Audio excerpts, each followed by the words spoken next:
couldn't even talk about my mum wanking, let alone her shouting Ricky at the top of her fucking voice. I mean, this explains a lot to me about why you're like you are. Yeah. And I tell you, you're not as mad as you fucking should be. I mean, that's true. That's true. No, you're fucking cool, man. What's the show? You know, you should say that's not the half of it, really. Right. I had a very odd upbringing. So, but yeah. No, well, both my brothers have had quite severe breakdowns, and I'm a bit mental. So I think I'm just a functioning, whatever I am. But you're in your therapy, aren't you? That's what you do. That's what you lot do. It's an interesting idea about your mum shouting Ricky when she was wanking. I know she didn't, but. Well, I don't know that she did or she didn't, but because I've never thought about it and I don't want to think about it now. Okay, well, I'm going to make you think about it. Can we stop the talk about my dead mother wanking? Well, okay. What was the other story? The other story is a story about my dad and his dementia. This might be even better for me. Which is I laughed the loudest in the theatre. It's quite a long story. I laughed first and loudest, right? And then people, because It's quite a long story, but no, just cut to the funeral. Come on. Well, it's not a funeral. It's actually after a funeral in a Jewish household.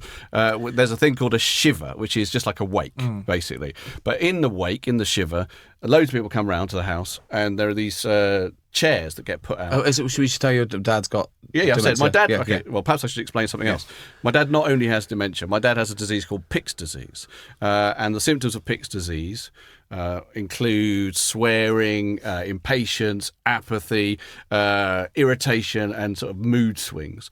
And when the neurologist first told me that list of symptoms, that's just old age. Yeah, well, when he told me that list of symptoms, I said, "Has he got a disease, or have you just met him?" Because my dad's always been exactly like that, right? But it did get worse. He became like a huge kind of caricature of a really fucking angry man, right? And also very, very hypersexed, like he always used to be, but like mental, and he's like 80. So anyway. So there we are at this shiva, this wake, and there's all these chairs are laid out. I didn't know this, but it's something that happens.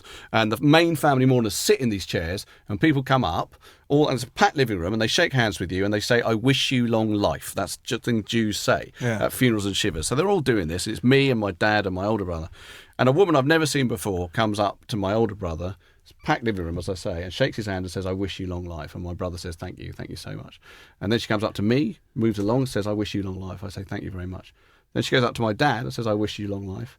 My dad says, "I wish you would stay behind after everyone else has gone so I can rape you."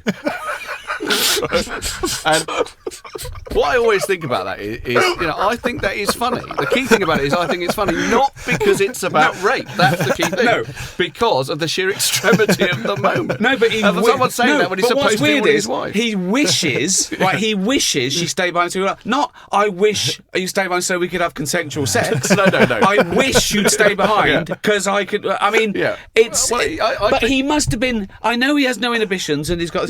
But there must have been a point that he, however he feels, is there a point where he knows that's the wrong thing to say, or is it just like he had to say it because he's thinking it? Yeah, it's partly that. It's also because he's got no short-term memory left. So my dad has forgotten. This is about 3 days after my mum died. My dad has forgotten in that moment why he's there. That he's at a wake, that his wife has died, or anything. All he's thinking is, there's quite an attractive woman. She was about 40. He's about 80, shaking my hand and being nice to me. So I want to have sex with her. And he doesn't have any inhibitions about saying that anymore. Sure. Obviously, the use of the rape word makes it a bit more extreme. But I also think my dad comes from a time when that word wasn't quite as, intense as it is now. Do you know what I mean? I think in a PC sense, but I think it was always a bad thing to do. It was a bad thing to do. I'm not suggesting it wasn't a bad thing to do. I don't normally have to explain this quite so much. What I basically think is that moment is terrible, but also brilliant, because all the little niceties that we surround death with just get stripped away by my dad's punk dementia. It's also funny because he's innocent. Just like the guy who taught the pug to do the Hitler salute. It's funny. That was something we talked about in the last show. Yeah.